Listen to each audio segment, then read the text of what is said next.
மக்கள் எல்லாம் ஒண்ணு கூடி ஒரு மீட்டிங் ஒன்று போட்டிருக்காங்க. அந்த இடத்துக்கு தான் நம்ம வில்லியம் மற்றும் கில்பர்ட் போறாங்க. இதை நடத்துறதே வந்து பாத்தீங்கன்னா கில்பர்ட்டுடைய அப்பா தான். அவருக்கு கிட்டத்தட்ட ஒரு தலைவர் மாதிரி எல்லாமே தெரிஞ்சது.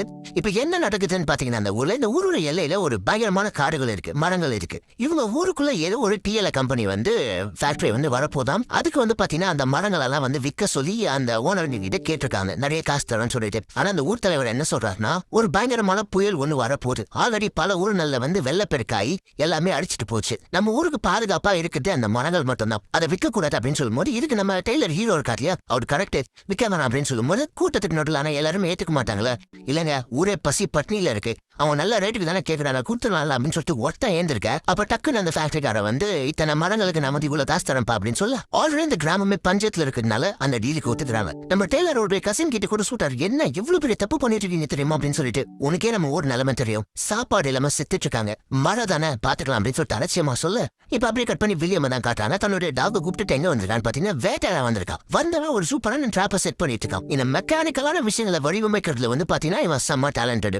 இப்ப அந்த மாதிரி பண்ணிட்டே இருக்கும்போது திடீர்னு பறகுதெல்லாம் வந்து ஒரு திசையில பறக்கத்தை பாக்குறான். ஏன்னா அப்படின்னு சொல்லிட்டு ஒரே சத்தமா இருக்குன்னு போய் எட்டி பாக்குறான். அப்போ வந்து பாத்தீங்கன்னா அந்த ஊர்ல இருந்த மரங்கள், அந்த இலையில இந்த மரங்கள் எல்லாத்தையும் வித்துட்டாங்க. அந்த ஃபேக்டரிக்காரங்க அந்த எல்லா மரங்களையும் ஒன் பை ஒன்னா வெட்டிட்டு இருக்கிறத பாக்குற நம்ம வில்லியம் வந்து ஃபீல் பண்றான். அப்பா சொன்னது மட்டும் நடந்துச்சு அப்படின்னா இந்த ஊருக்கு ஒரு மிகப்பெரிய ஆபத்து காத்துட்டு இருக்கு அப்படின்னு சொல்லிட்டு இவன் அப்படியே ஃபீல் பண்ணிட்டு இப்ப எங்க வரான்னு பாத்தீங்கன்னா, அந்த ஊருக்கு வெளியிலே வந்து பாத்தீங்கன்னா ஒரு யூத் குரூப் மாதிரி இருக்கு. இந்த யங்ஸ்டர்ஸ் எல்லாம் ஒன்று சேர்ந்துகிட்டு சில விஷயங்கள் பண்றது. இப்ப கூட வந்து பாத்தீங்கன்னா ஃபுட்பால் மேட்சை வந்து ரேடியோல கேட்டுட்டு இருக்காங்க. இந்த சின்ன பசங்க எல்லாம் நம்ம வில்லியம் உள்ள விட மாட்டாங்க. அதனால தான் இவன் வேட்டையாடிட்டு வந்து அதை கொடுத்து அது மூலியமா உள்ள வந்து உட்காந்துட்டு இருக்கான். சோ இந்த யூத் கேங்ல உட்காந்துட்டே இருக்கும்போது இப்போ இது ஒரு பயங்கரமான மேட்ச் போயிட்டே இருக்கு.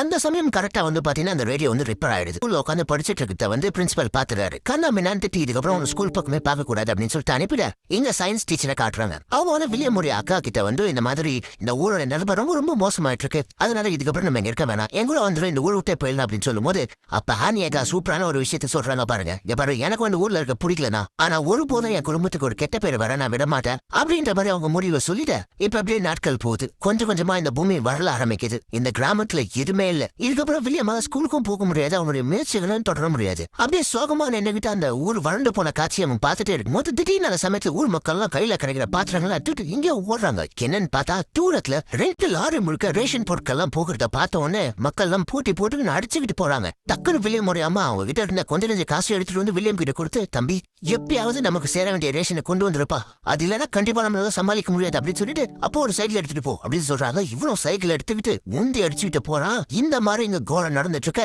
இந்த பக்கம் வந்து பாத்தீங்கன்னா வில்லியம் அப்பாவை காட்டுறாங்க. அவரு போராடலாம்னு சொல்லிட்டு வண்டியில ஏறிக்கிட்டு போயிட்டாரு. அப்படி ஒரு போயிட்டு இருக்க வழியில தான் ஒரு கோர காட்சியை பாக்குற. என்னன்னா பக்கத்து ஊர்ல பஞ்சத்தினால சாப்பாடு இல்லாம ஒருத்தர்